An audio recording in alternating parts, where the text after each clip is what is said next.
Hello, friends, and welcome to episode 1153 of the Juicebox Podcast.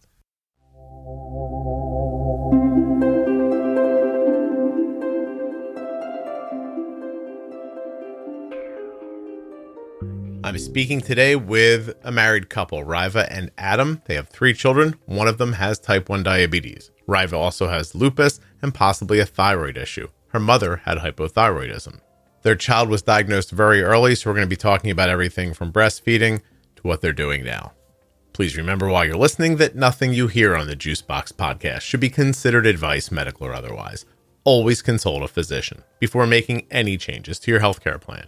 If you'd like to help with type 1 diabetes research and you're a U.S. resident, please listen up. The T1D Exchange is looking for you. That's caregivers of type 1s as well as type 1s themselves. All they want you to do is take a short 10-minute survey, and that's it. You'll be helping with type 1 diabetes research. T1dexchange.org/juicebox. Head over there now. You'll be done before you know it. Don't forget to save 40% off of your entire order at CozyEarth.com. All you have to do is use the offer code JUICEBOX at checkout. That's JUICEBOX at checkout to save 40% at CozyEarth.com.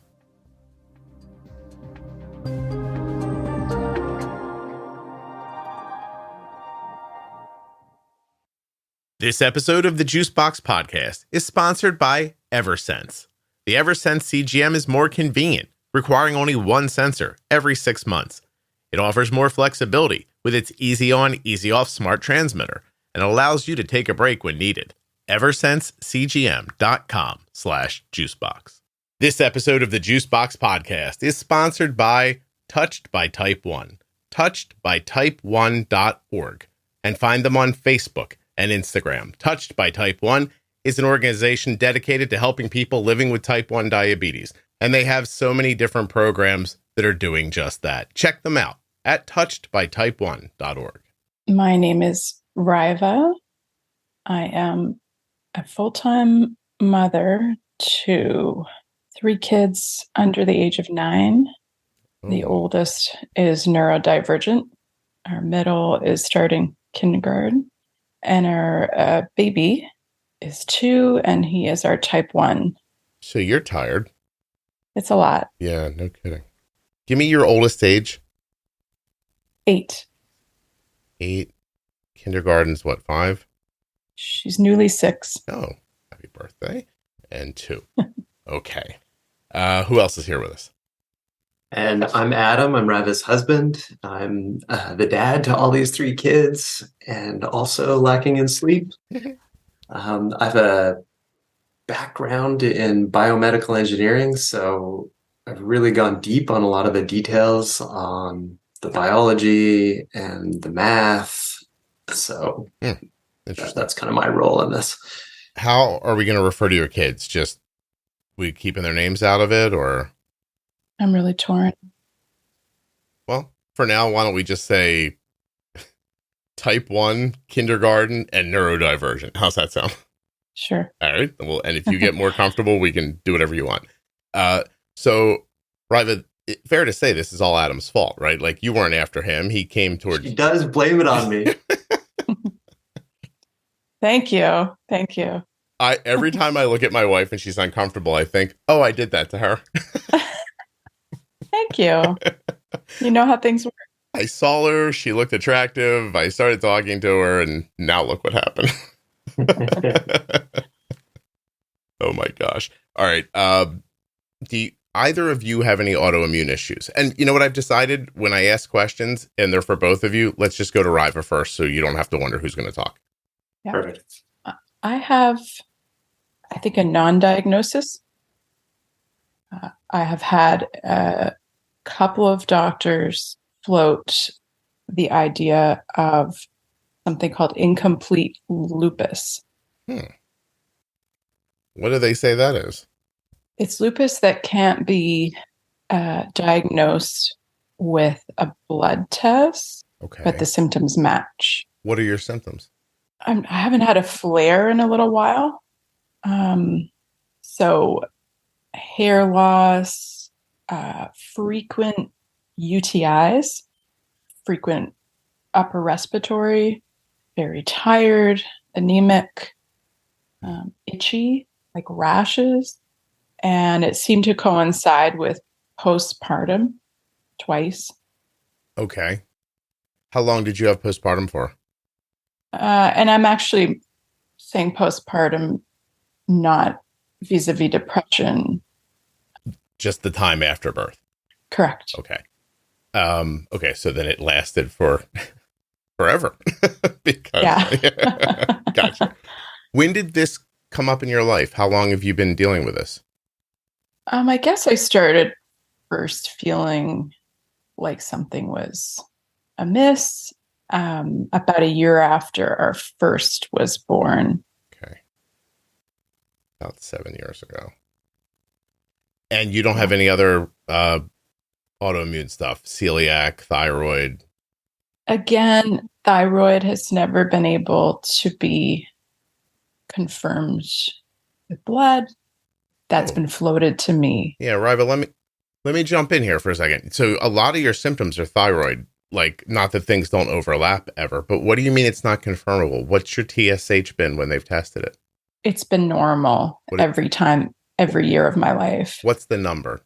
I don't know the number offhand. So figure out the number, because TSH is an interesting one.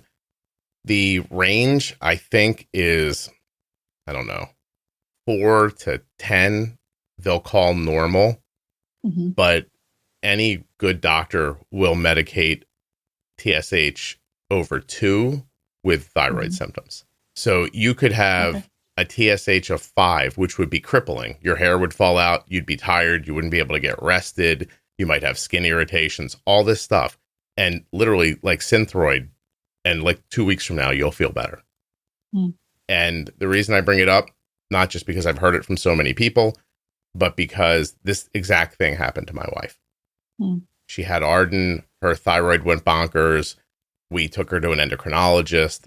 They heard all of her symptoms, tested her blood, came back and said, well, it's not your thyroid. That lab is normal.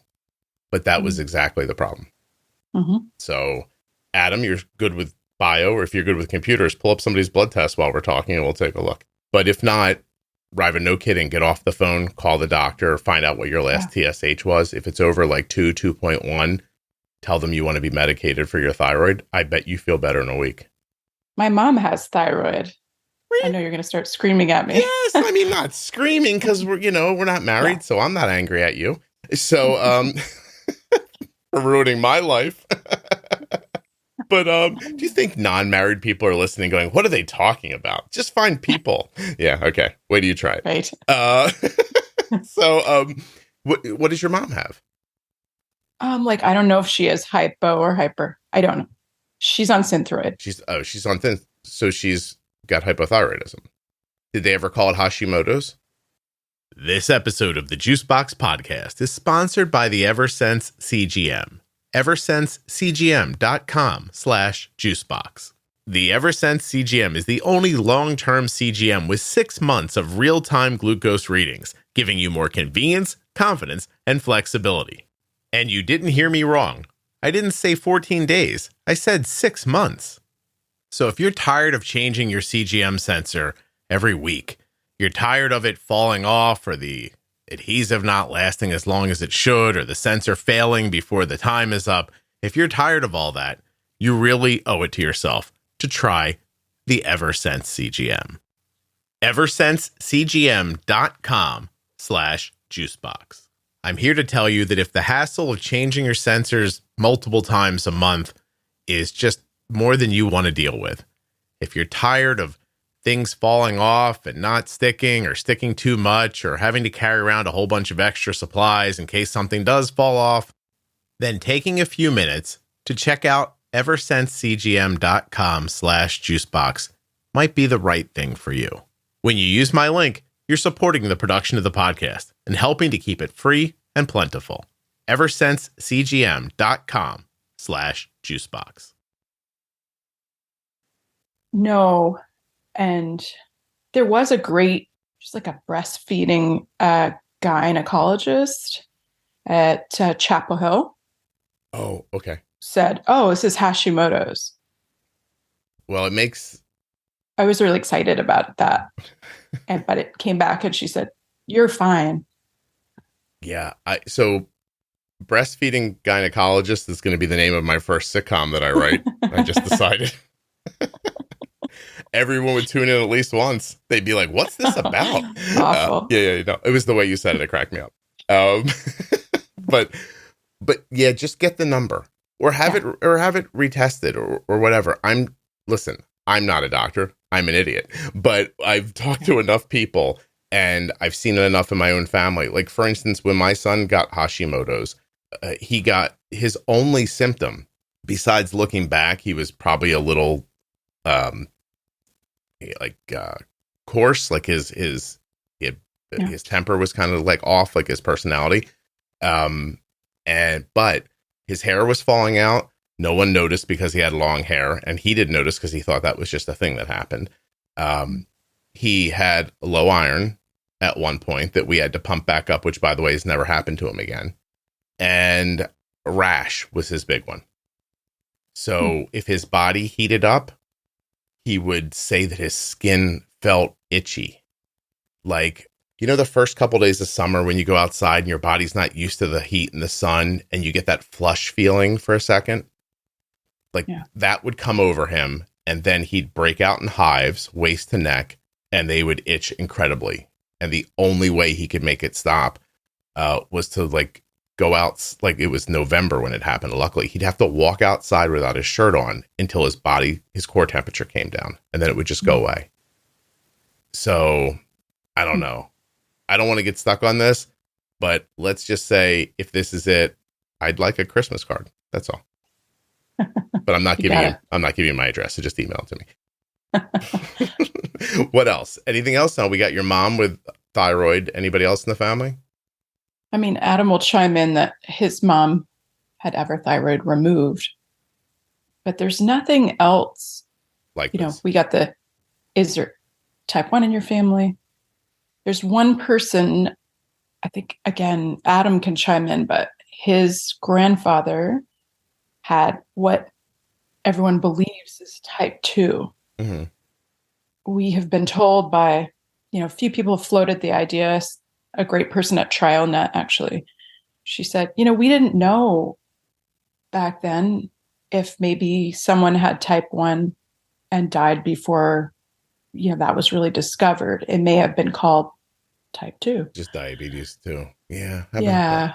Adam, I like it when she tells me what you're going to say and then says it. This is my favorite part so far. It's good for him. Yeah, I'm used to it. I just nod. It's my favorite part. Adam's got a great story that I'll tell you now about his grandfather.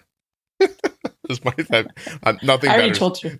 Nothing better is going to happen. You don't need to say anything, Adam. yeah, just sit there, buddy. You've done enough, okay? Mm-hmm. You couldn't go after a different girl. Leave her alone. Oh gosh. So, it was the pandemic. Things were limited. How long have you guys been together? Almost 25 years. Oh, wow. You've been married for 25 years? No, we got married about, I think, 11. Oh, okay. It's not an about. There's an exact number, but... we don't need to know. 13. 13. Oh, my God. Remember when I said my favorite thing was going to be when Riva told your stories? Now it's when she doesn't know how long you've been married. Riva, are you cloudy? Do you have, like, brain fog? Definitely. All the time? I'm so tired. Like, Sawyer I just said his name, but he didn't sleep like a normal baby. He's getting diabetes. And now he has diabetes. Mm-hmm. So, I haven't been rested for, 3 or 4 years. On Saturday, when you make Adam get up really early and let you sleep, and you sleep, and you sleep like 12 hours straight, because you do, right? I sleep 8 on my mornings off. You wake up and feel rested? I feel better than I normally do. Okay. But rested? Like that, do you even remember that feeling? Even if I was physically rested, there's a new mental load that has changed how I feel. Adam, do you notice it? Like I used to, I'll lead you a little bit and you can tell me if you're on board. I stopped recognizing my wife's personality when she had a problem with her thyroid that nobody was dealing with. Not that yours, by the way, couldn't just be lupus, but she was just different. And no matter how many times I tried to explain it to her, she didn't know what I was talking about. Like, she just thought, this is how I am, but she wasn't. Like, I remember her starting to take Synthroid and thinking like, wow, watch, her personality came back and her temperament, all different kinds of things. But I was wondering if you've noticed anything like that. I mean, it's been hard to disambiguate what's been the newly diagnosed type 1 diabetes load and any kind of effect a thyroid disorder might have. Yeah. So I think we both changed a lot since the diagnosis. Have I noticed a change? Yes, but not an unexpected one. And I'm sure I've changed too. Yeah. So for everybody listening, not just you two, I would warn against the narrative. But this happened, so this is expected because this happened. Like, at some point, you should try to start expecting better than that. And because I don't know if that makes sense or not. I don't know if I'm being clear. It does. We just started to experience it. Yeah. Good for you. Also, by the way, congratulations on being the first person to say disambiguate on the podcast ever. Way to go. That was amazing. All right. So we got your backgrounds. Tell me a little bit about your son's diagnosis. What did you notice first? I just explained this to a diabetes startup yesterday, so it's fresh. Mm-hmm. Sawyer seemed like a very typical newborn, and we bragged to everyone that he was our easiest baby, but he was a newborn. So you go into that nadir. When we came out of the 3 to 6 month kind of newborn period, we expected things to naturally sort of start to get better, easier, and they didn't. They started to get worse. Sawyer stopped sleeping. He did not transition to solid food. Over time, from probably 6 months to a year, started to cry all the time. Changed temperament, went from happy to needy. Sleep continued to deteriorate. We started to take him to pediatrician more for ear checks. They would check to see, is he teething? All the usual things they may check for. Yeah. He's fine. Around 12 months, his weight started to drop. And the pediatrician said, you're still breastfeeding. You got to get some nutrient-dense foods into him. Maybe breastfeed a little less. Had I breastfed him less, he wouldn't have been getting any nutrients. Right, because he wasn't going to eat anything else. He would try to eat sometimes. Not much interest in food. And we love food. We're like, our kids love food, and we were not novice parents. Yeah, right. And Adam kept saying, I don't think he eats food. When he would eat, vomiting, we found out he had food allergies, milk, soy, egg, sesame, and they continued to mount foods that he would try. He would vomit or get hives. Do you have any food allergies, Riva? I do. I have shellfish. Is it hard for you to talk about him like he's a problem? Does it make you like, while you were describing it, it seemed difficult for you? I was wondering why. Because we're both feel so let down by the people who are supposed to be helping us keep a baby safe. Okay. We still feel really frustrated by the lack of BG checks at these appointments. Yeah. Urgent care saw him. At one point, he went to the ER for breathing problems. So many people had eyes on him. Nobody poked his finger. And that went on for like 6 months? Yeah. Yeah. Yeah. Probably about from age 1-ish, or maybe just before 1. I think it was around Christmas time, and he was diagnosed the following summer. Wow. So 6 to 8 months. When he was diagnosed, what was his blood sugar, and what did they say they thought his A1C was? 472, and Adam might remember it was in the high 8s. Yeah, it was 8 something. I can't recall exactly. How close to coma do you think he was? I think close. I had picked him up a few times in the night, and when he was crying or whimpering, and he was limp. And this was a symptom we described to a doctor, and we thought it was teething. And I think at the time it was probably low blood sugar. Yeah. And we thought maybe, okay, he's teeth pain. And so we would give him, ibuprofen, which is kind of like full of sugar, the kids' version anyway. So I don't know if that got him out of any kind of, traumatic emergency medical experiences. But that was part of the symptoms we described, and I think probably very close. Yeah. Well, isn't that interesting? It's another example of like lulling yourself into acceptance. Like, I mean, honestly, if 100%. if it hadn't happened so slowly, right? Because that's what gets you. If it hadn't happened so slowly, if you would have randomly walked into his bedroom one night, picked him up, and he was limp, you would have just gone right to the ER.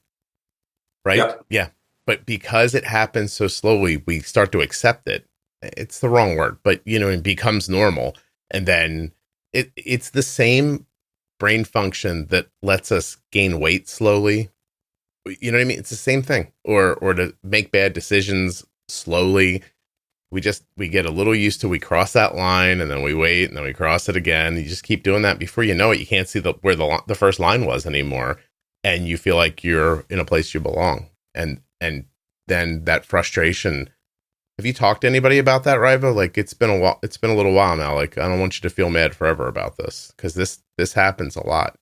I know it sucks, but you're actually one of the lucky ones because you figured it out.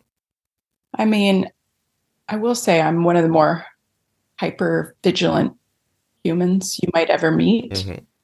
And I don't get lulled very much. But it took us, we were trying to put pieces together, and I also am very intuitive, and my gut, and even Adam's gut, he doesn't have any intuition. We kept saying to each other, in passing, something's off. Something's not adding up. And we're intelligent people. We're educated. We have great social networks.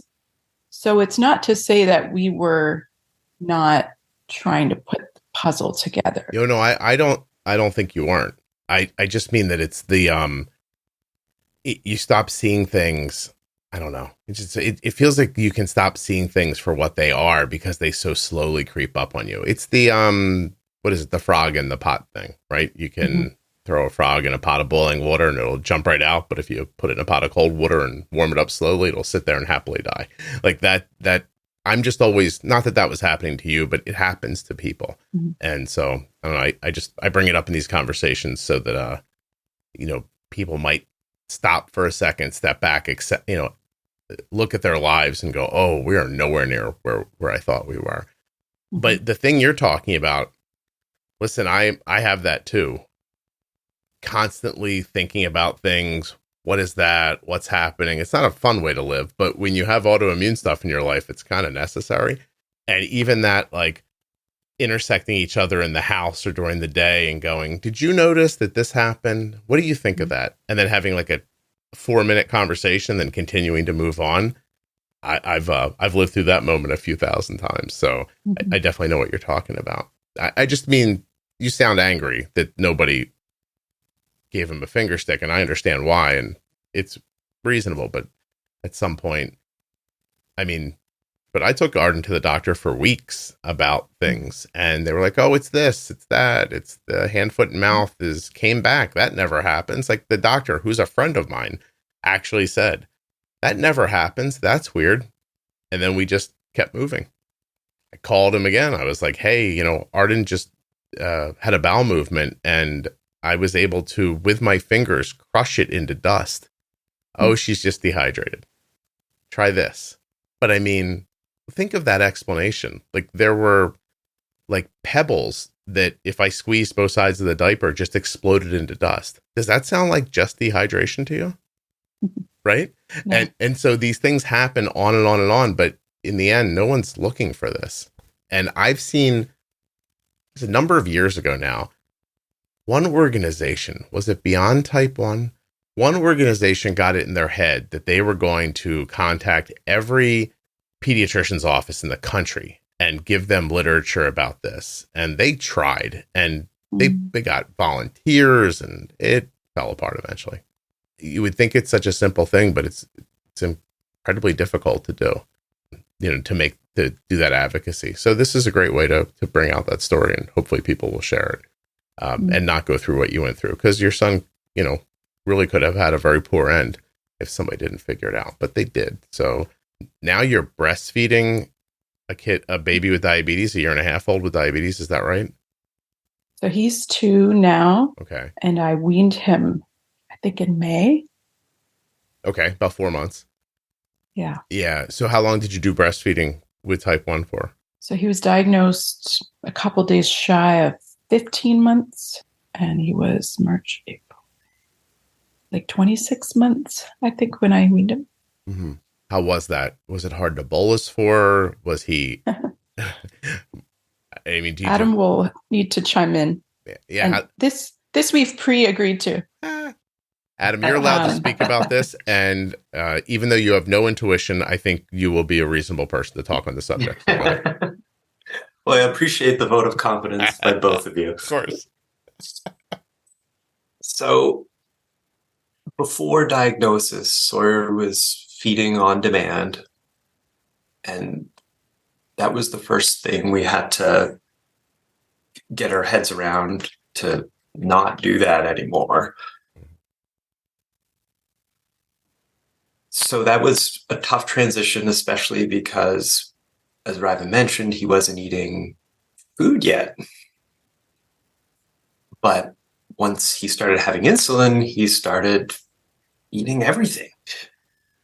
So that was a easier transition than we thought it might be. Okay. We talked a lot about transitioning him off of breastfeeding very quickly, but we decided that it would probably be really hard for him and Riva to do that right away, especially after he's gone through this really traumatic week-long hospital visit. Mm-hmm. So that was kind of the decision point to keep doing it. We revisited and sense made around it a lot, but pre-bolusing became very key to maintaining any kind of breastfeeding regime. And so we were really glad we found the Juicebox community, and that helped us with a lot of it.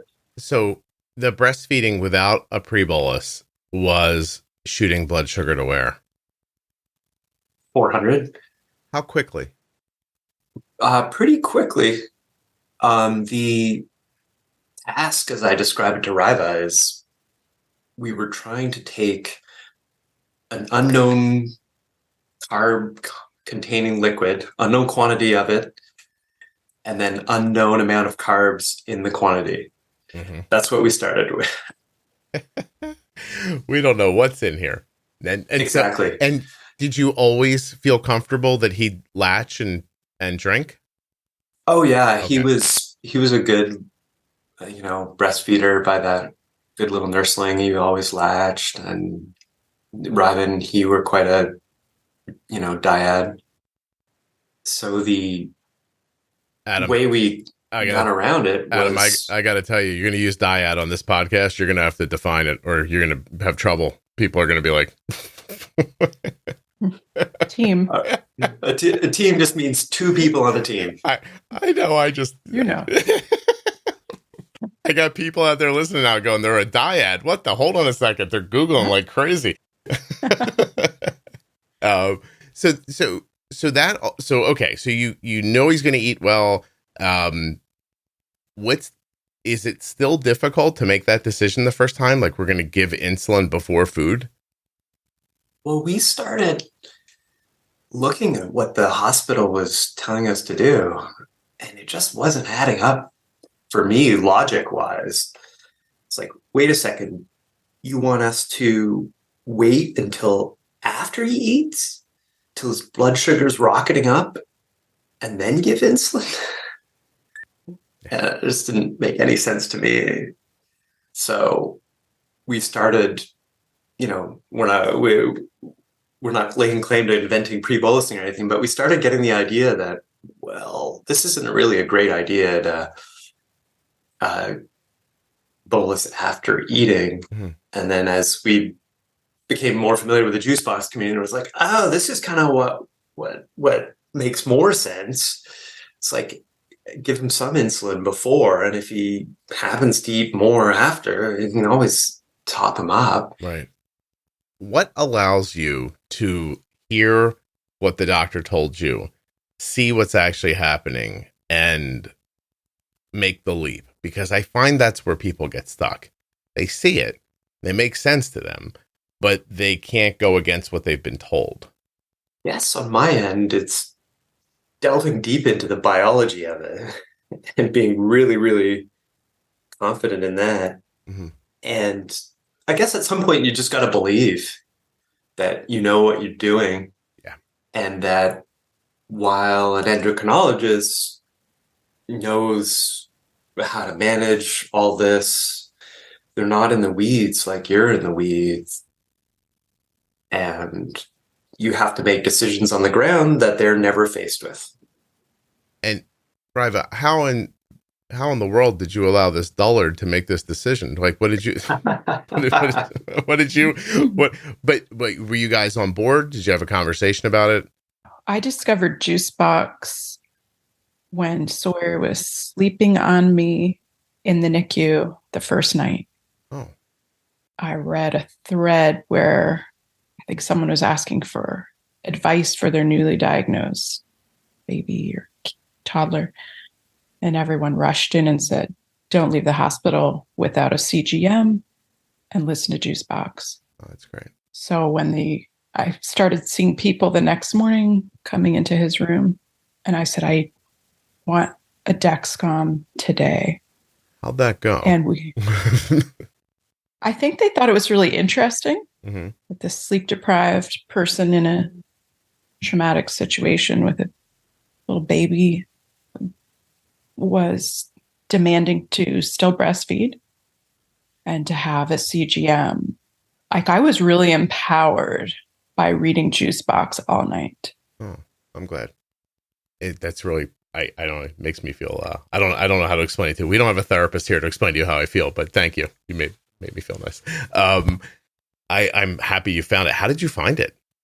I just Googled. Really? And somehow, I'm not even on Facebook, but I got an account that night. Somebody said, do this, read this person. Yeah. And I know I could guess. I have theory of mind about how maybe that makes you feel, but it's the truth. You changed our lives. Oh, I'm glad. I'm glad it's going better. And that you started so soon. That's the part that makes me the happiest, because I've just heard too many stories about people who get on the wrong path, and it takes, you get lulled into believing that's the right path. And then it takes years and sometimes medical issues for people to wonder out loud, maybe I should be looking at something else. That's terrific. Good for you. You actually got them to bring you a CGM in the hospital? Yeah, they brought me a sample. That's cool. That's very cool. And no one knew how to place it. So they pulled somebody whose husband had one. She came in. I was in the shower in the hospital room, and Adam stuck it on his arm and click. And we didn't have the right phone for it. Adam found an old one in a drawer at our house. I will say from diagnosis onward, like it was on for Adam and I. We just jumped into like, let's do this right. Let's try to continue to make an awesome life for our family. It's not to say it didn't push us down. We've been pretty ground down by it, of course. Yeah, I think that's pretty much to be expected. And on top of that, we're not even talking about it, but you just said at the beginning, your oldest is neurodivergent, but what does that mean? I was trying to think about how much of his story I would want to tell. Just to say, multiple overlapping diagnoses, intellect north of 99th percentile, super awesome, high needs kid. Okay. Wow. Did it come with medical issues? Newly, yes. Yeah. Yeah. Okay. Well, so you were pretty tired to begin with. What made you what made you keep having children? I'm not judging you. I think it's kind of a reasonable question. When you hit a struggle in the beginning, I mean, it slowed us down. I think we thought we were going to have 3 kids. So we love having a family. We wanted to build a family, and I wanted 4 kids. So we're stopping. It did slow us down. You sure you don't want to just try one more time? We're unable to, and we're too old and poor now. Old and poor? You don't even have enough energy to have sex. What are you talking about? Wait, how do we make I can't do that. Never mind. What's your name again? Yeah, no kidding. Kelly jokes sometimes, and she's like, what if we had another baby right now? I was like, I would probably die. I was like, I think I would just shut off. It's not the desire. Like the thought of doing it is like kind of exciting, right? But I don't know where the energy would come from. I really don't. I mean, Arden's home from college for a few months, and it's fantastic, but she's going back in like 8 days. And there's part of me that's like, oh, good. Because I'm having trouble keeping up with just the extra laundry. I was like, that might be a comment about her clothes, being a clothes horse too. I'm not sure. But nevertheless. So you come home with a CGM, you find a phone, you're running, you're seeing things. So you get to be more aggressive with the breastfeeding because you can see it. That's kind of brilliant. Injections at that point? Yeah. Yeah. How long did you do MDI for, or a pen? Yeah, it was 2 months. Not long. No, they were really good about getting us the paperwork we needed because Omnipod had just come out. He's on Omnipod 5. But it had just come out a few months before that, and it wasn't approved for, at the time he was 15 months old. Mm-hmm. So we had to get special permission to use it and a few other things. But once that all came through, there was a backlog on training, and you have to do the training before you can use it. So we were kind of chomping at the bit, even for 2 months. We were like, we know this is going to get way better. Getting in the weeds on the EpiPens come in 0.5 increments. Sorry, not EpiPens, but insulin. Yeah, half units. You probably remember, Scott, but the 0.5 increment is not that accurate. And often way too much when they're so small. Yeah. And so we were doing the best we could. This is 2 parents hitting it with everything we could. Best days were 45% range. What was the range you were trying for? I mean, we're overachievers. We wanted 90%. That all you were shooting for was 90% of what range? What was your low and what was your high? With MDI? Yeah. I think Riva got one day 80, 90%. Babe. And then. Yeah, you didn't hear me twice. She's going to give it to you now. Go ahead, Riva. Give it to him. He's wondering what Saw's range is. Oh. So I think it's 70 to 180. 70 to 180. Now, how many nights will he have to sleep on the sofa for that? What you've just done now, Adam. Yeah. No, it's fine. He's actually Thank you for saying that.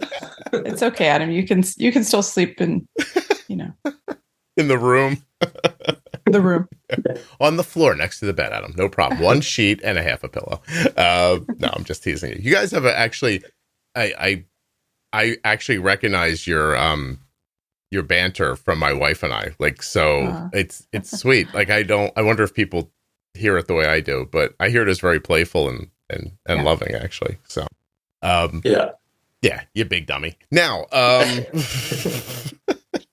I don't believe we've shared with people. You both hold a PhD in something. Is that correct? That's correct. Yeah.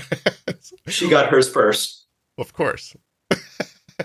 No, it's why I'm enjoying making fun of you, because I imagine your IQs are like 150.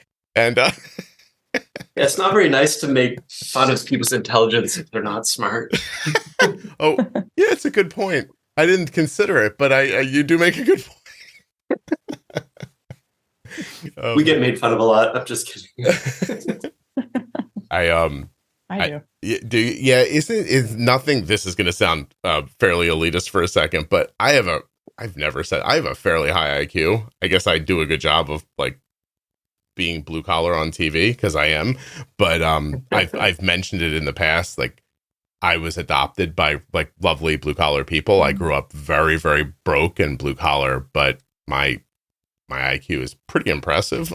Probably not compared to yours, but I love it when I meet somebody who I think, oh, I am dumb to that person. That's interesting. It's a real moment when you're like, oh, I'm an idiot in this scenario. It's like, okay. Anyway, I like it. It keeps you from, getting too full of yourself. Anyway, after we're done recording, we'll all compare IQs.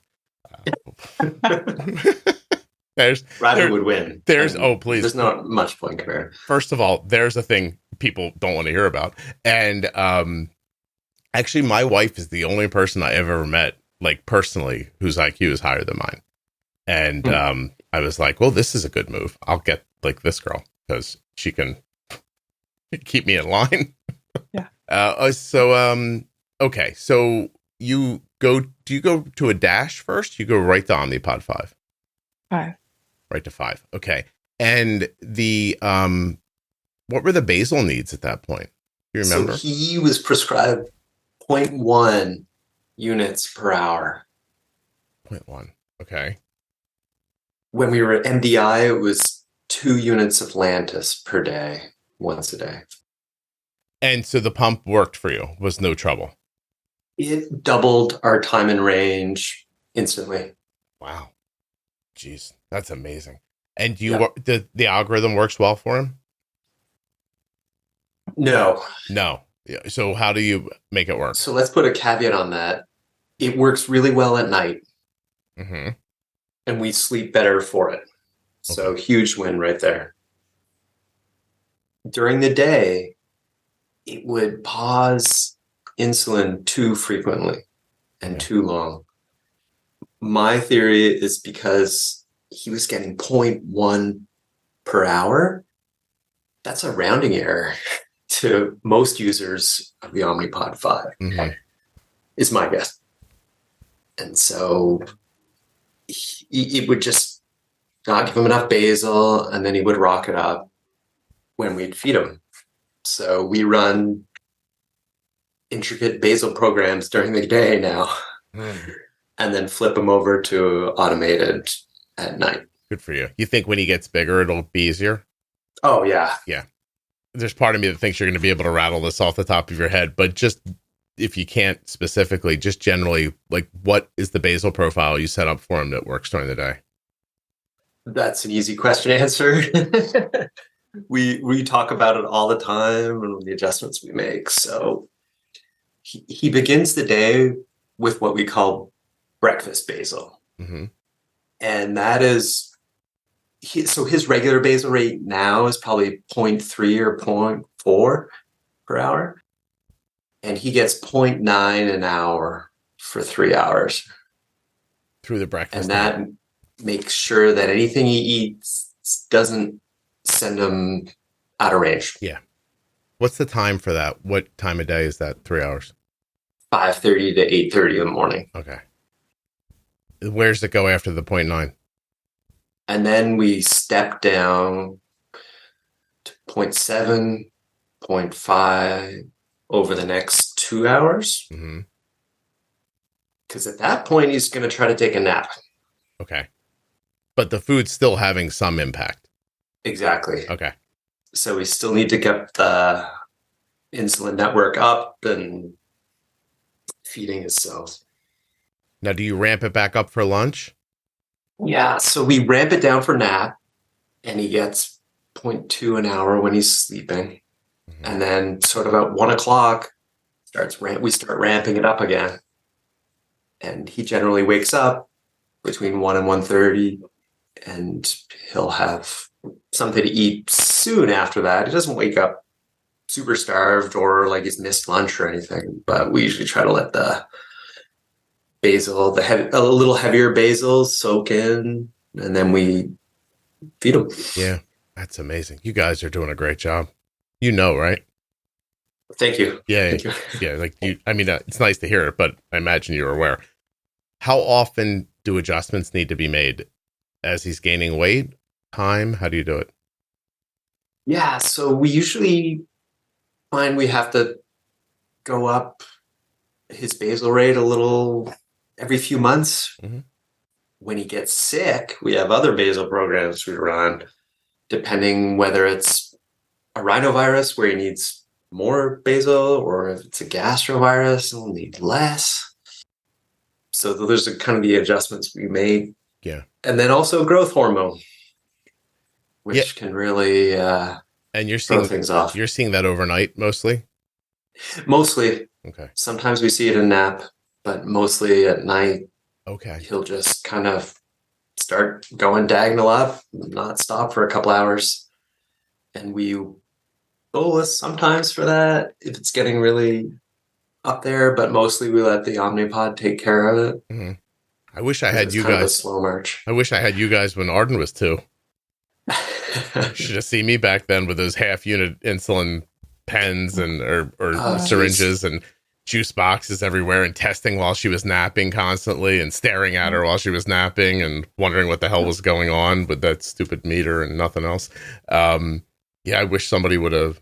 I should have made this podcast sooner for myself, is what I was thinking while I was listening to you, because you're having them, as crazy as it sounds, and it does sound crazy, you're having a much better time of this than I did. So I'm glad for you. We think that all the time. We're very grateful for the advanced medical devices that we have.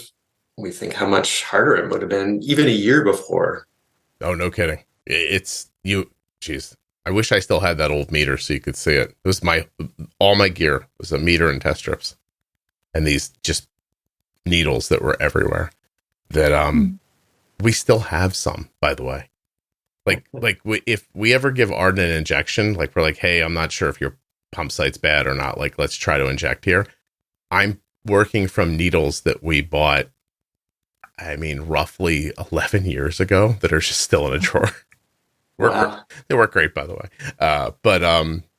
Yeah. So every time I pull one out, it's like I get into a time machine and go back to a time when I was just panicked constantly and really exhausted. So, okay. So Omnipod 5 is doing great for you overnight. You're using it in manual mode during the day. My last question about that is, was there a learning curve to switching out of manual into auto and out of auto into manual? Yeah, we tried running it in auto during the day when we first got it, but we would get these really big spikes when he was eating. Mm-hmm. And so we kind of decided, okay, well, we at least have to put it in manual during the day, and we'll do the prescribed basal rate. And that allowed us to make these intricate basal programs that we use now with breakfast basal and sick basal and all that. So, Adam, what about when you're coming out of the daytime, out of the manual, and you've been using much more basal than the algorithm expects? Do you have trouble with lows coming out of manual into auto, or have you figured out how to do that pretty well? Yeah, it seems to be pretty good at it. Mm-hmm. We haven't had much trouble with that. Again, overnight, it kind of depends on the night if he's going to get growth hormone. Yeah. Okay. So it's not been a problem. Not really. Not a persistent one, but maybe Riva wants to chime in on a little bit more on that. But I don't really understand the question. So what I'm seeing with some people is if they do manual during the day and then go into automation, the automation, if they come out of it with a big insulin on board number, the automation can't stop a low that's coming. So you have to kind of learn when to flip it back into auto. And I was just wondering if that was the thing. It doesn't sound like it was a problem for you. I mean, we're calculating, what's the IOB, what are the carbs on board when we're putting them to bed. Mm-hmm. But sometimes we get it wrong, often. So we're putting a sweet tart in his mouth while he's sleeping, or, we're watching it. If he's going to go low, we just, treat him and keep letting auto do its thing. Okay. Yeah, no, it sounds like a good plan. What am I not bringing up that I should be? Well, what do you want to know about breastfeeding a Beatty's baby? I could explain how we kind of got to a point of being able to bolus well for it. Yeah, please. So in the hospital, they told us that breast milk has 2 grams per carb per ounce. And so that's what we went with for a while. And trial and error, mostly error, showed us that wasn't the case at all. Even when you would have what Riva would say, an ounce or small amount, he would go up really quickly, diagonal up or straight up. And so we gradually started assuming it was more carbs per ounce. And Riva got better at estimating the number of ounces that she had available and that he would eat. And so we gradually got to a number of 5 grams per ounce. Okay. And that's all really dynamic too. We had to go with an average. Mm-hmm. There's lots of people that suggested get your breast milk analyzed for the number of carbs in it. But Riva can chime in and tell how dynamic that number actually is. So even getting it tested once, it's just a snapshot in time. That is it impacted, Riva, by what you eat? Or no? I don't know that carbs specifically are impacted by what I eat. But I can say that generally the composition of breast milk is, Adam's using the word dynamic. It's a word that's often used. Mm-hmm. Breast milk starts out very high fat for a newborn. It'll change over time. The milk that's at the front of your breast is higher in carbs and lower in fat. It's called the foremilk. Okay. There's then milk that if the baby would keep eating, it's called hind milk. So that's got the fat. Mm-hmm. If the baby is sick, the milk becomes fattier, higher in protein. Yeah. And it develops antibodies that are specific to a virus a baby may have. How do it know? how does it know what's? I mean, that's crazy. It feels a little crazy, but that's amazing. It's amazing. Yeah. There's receptors in the nipple. Adam would, I don't know, maybe know more about science of it, but that when the virus in the baby's mouth is transferred to the nipple, it changes the milk over the course of a couple of hours and days. That's insane. He actually went to feed Sawyer. He just sent a note. So, okay. Yeah. I was going to ask him to go feed him. Yeah. So somebody will do it. Yeah. So you're telling me that's insane. So the virus that's in a baby, the nipple senses it, changes the milk to help the baby. Correct. It's like personalized medicine. Huh. I didn't know they could do that. Yeah. Yeah. What else can nipples do that I don't know about? I'm not going to Google that. MacGyver, yeah. Just afraid of what'll happen. So, that's insane. It really is. Can I ask a mom question? Sure. Your middle one. Yeah. Do you worry about that? The like focusing on needs that then you run out of time? Oh, if your oldest needs things and your youngest needs things, your middle one's just kind of chugging along. So she's our only girl. I did find out recently that siblings of kids with differences and disabilities are sometimes called glass children. Really? Because for two reasons. One, they may become, fragile. The idea that they may be not having their needs met. Mm-hmm. And then also that they report a feeling that their parents maybe looked right through them, looked past them when they're growing up. We worry about all our kids in the sense that we want to walk with them on their journeys and be the supports that they need. Mm-hmm. So some of them are in something called child-centered play therapy. Some of them have their needs being met in other ways. Okay. The best support we can give to her is to put her in public school and have her in front of opportunities where she can do her own thing. Nice. It's good for her. She loves it. It's a good fit with her personality to kind of be out in the world. Good. That's excellent. I mean, I think being aware of it's probably one of the best things you could do. Yeah. Because the example I always kind of fall to is even if in families where there's no trouble, that you can, just point to easily. Sometimes you just have a kid who doesn't need as much help with their homework, and the parents give more help to the one that does, and you can later get reported back as they get older, like, nobody helped me with my homework. Mm-hmm. And they'll say, like, I didn't need it, but that's not the point. It's not how it feels, So sometimes it's just nice if your parents turn to you and are like, hey, how's it going? You need help? Yeah. Yeah. And there's only so many hours in the day. It's just, oh my gosh, it's just not enough. There's just not enough time. There just isn't enough time.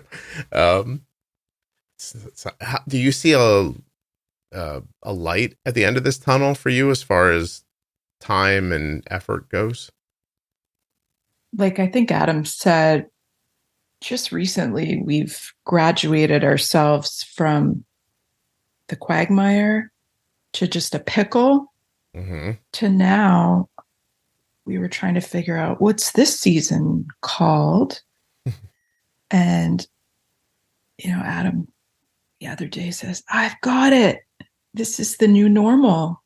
And it felt really good to think now we're just living. Yeah. Just this, maybe every moment's not going to be a horror, and that you can do, like, you guys have do you have a rhythm now? I think so. Yeah. Yeah. One of the main challenges we have now, and I would say have had since diagnosis, is that Sawyer is little and babies and toddlers are annoying. It's a lot. His toddlerness is often harder to manage than his diabetes. Yeah. Oh, that's kind of nice to know, don't you think? Right? Yeah. Yeah. That's very nice to know, actually. So the diabetes, as it becomes more familiar and your experiences build up, you start kind of knowing what to do more intuitively. It does fade into the background. And I remember you saying that. Maybe you say it all the time, but you said on a podcast I listened to maybe 1 or 2 weeks post-diagnosis, you said one day it just fades into the background. Mm-hmm. I think I really held on to that. And in the, in those wee hours of the morning when things were difficult, and like you just said, when everything feels like a nightmare, I just thought, eventually this will be part of our lives. And we were already tuned into, what I refer to as differences and disabilities because of our oldest. Mm-hmm. We'd already become sensitive to parenting a child with the unique path. And we hope that this would sort of fall into some kind of rhythm too, eventually. Yeah, I mean, and yours is a positive rhythm too. Some people fall into a negative one where they just don't understand the insulin or, and then that just becomes a completely different story. So your story's, it's so weird to say because I know it doesn't feel like that probably, but it's a success. You have a success story here. It's wonderful, honestly. I feel really good about it. You're too tired to feel good about it, but from the outside, we do feel good about it. Good. Oh, Adam's back. That was nice. What did he eat? Was that what did Saw eat, Bob? Oh, I gave him a Kind bar. So it's got nuts and a little bit of chocolate. Was that for a low blood sugar or just hungry? He was trending down. So it just kind of, we're not in the treatment territory. It's just a good thing that'll bump him up and be pretty even. This doesn't need insulin because of the situation? Yeah, he's gotten kind of gastro buggy the last day or so. Oh, okay. So we're trying to ramp down the basal, but I think we've got a little too much on right now. So he was just coming down more than he should have been. A little heavy. Yeah. I've been, I'm trying a new algorithm with Arden. So I just put it on 24 hours ago. And I'm doing a lot of staring, trying to is this right? Do I turn this knob? Not yet. Maybe. What is this happening? So that'll go on for a couple of days before we decide if we're going to try this one for a while or not. But anyway, it resharpens my skills. Arden's like, why are we doing this? She's like, loop 3 works great. I was like, I know. I'm like, let's just try this and see what happens. As you could always just, now that they're just, when you do DIY, there's just 2 apps on our phone. I just shut one off and try the other one. And if you don't like it, you can just restart a pod with the old one and just go right back to what you were doing. So giving IAPS a shot and seeing how that's going, which I can say on here because nobody will hear this for 6 months. So I have plenty of time to cover myself. Okay, so let's get to the most important question, and I'll let you guys get back to your life. When you listen to the podcast, it's on 2 different devices, right? So I get 2 downloads. It's not just one. Okay. I read the transcripts. Oh, forget my question then. Thank you for bringing that up. I never know who the hell's looking at those. So moms. So you read the podcast? I have to read it. Our oldest is homeschooled and Saw is here. They're always with me. And we're pretty careful about what content they hear. And especially our oldest is, understands everything he hears. Mm-hmm. So I read them on my phone when I'm putting someone to bed, when I'm cooking. I have it open. I'm reading it bits and pieces. I'm not appropriate for your 9-year-old is what you're saying. I agree. By the way, can't listen to much. Oh, yeah. We also try to make sure they don't get a huge, heavy dose of diabetes talk all the time. I think that's smart too. Yeah, yeah, that's a good idea. I also don't think I'm appropriate for 9-year-olds in case anyone. Well, that too. We were just being kind. We're Canadian. No. Oh, you're Canadian. I didn't realize. Yeah. Oh yeah. We'll apologize for that after the podcast. Explicitly and for hours. We're so sorry. We don't know why. But no. That's so. Because that's a thing, right? But that's like an expense for me. And I know. And it's time, and I do it, and I'm like, is anyone looking at this? But I know people do. It's just so hard to imagine, like, for people who wouldn't think to do it. I don't know if that makes sense or not. But I'm glad it's there. That's great.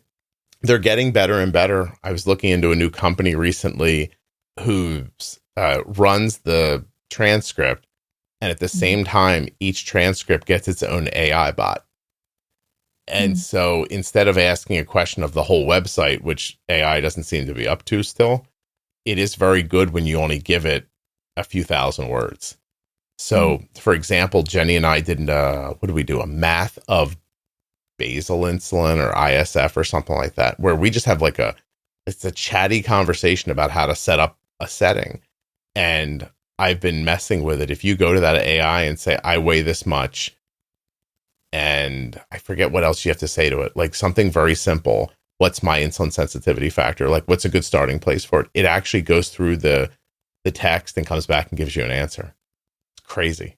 So that's pretty cool. Yeah. So I have an imagination where one day you'll be able to go to the website and ask diabetes questions and get rock solid answers from out of the AI coming out of the text. So anyway, that's one of my long-term goals that I don't tell anybody about. So anybody who's listening right now, don't bother going and looking because I didn't do it yet. But it's happening. So, I'm so glad you do that. All right. So fine. So you can't just download them and delete them to help me. I don't understand, Riva. I don't really ask for a whole lot. I can do that. Just teasing you. It's we're on to one of our best months ever as we're talking.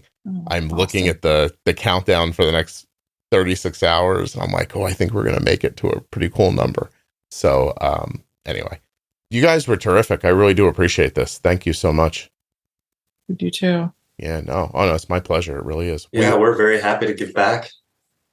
Oh, and you definitely have. This is a terrific conversation. So, I mean, this is how the podcast grows. Everybody gets done, and they'll say to me, like, we'll get done recording, and sometimes people will go, I'll understand if you don't use that. And I'm like, what? Aww. I'm like, I don't know what you're saying. I was like, no.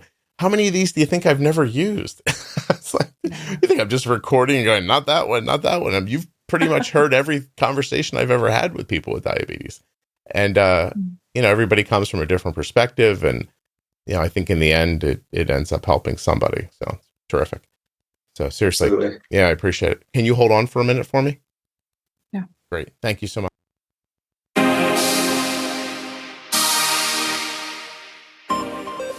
This episode of the Juicebox Podcast is sponsored by Touched by Type 1, touchedbytype1.org. If you're looking for a great organization to support, someone who's supporting people with type 1 diabetes the way you would like, you're looking for Touched by Type 1, touchedbytype1.org, or find them on Facebook and Instagram. They're longtime sponsors of the podcast, and they're out there doing great things for people with type 1 diabetes. A huge thank you to Eversense CGM for sponsoring this episode of the podcast. Are you tired of having to change your sensor every 7 to 14 days? With the Eversense CGM, you just replace it once every 6 months via a simple in-office visit. Learn more and get started today at eversensecgm.com/juicebox. The Diabetes Variables series from the Juicebox Podcast goes over all the little things that affect your diabetes that you might not think about. From travel and exercise to hydration and even trampolines. Juiceboxpodcast.com. Go up in the menu and click on Diabetes Variables. If you're looking for community around type 1 diabetes, check out the Juicebox Podcast private Facebook group, Juicebox Podcast, Type 1 Diabetes. But everybody is welcome. Type 1, Type 2, gestational, loved ones, it doesn't matter to me. If you're impacted by diabetes and you're looking for support, comfort, or community, check out Juicebox Podcast, Type 1 Diabetes on Facebook. If you're not already subscribed or following in your favorite audio app, please take the time now to do that. It really helps the show. And get those automatic downloads set up so you never miss an episode. Thank you so much for listening. I'll be back very soon with another episode of the Juicebox Podcast. The episode you just heard was professionally edited by Wrong Way Recording. WrongWayRecording.com.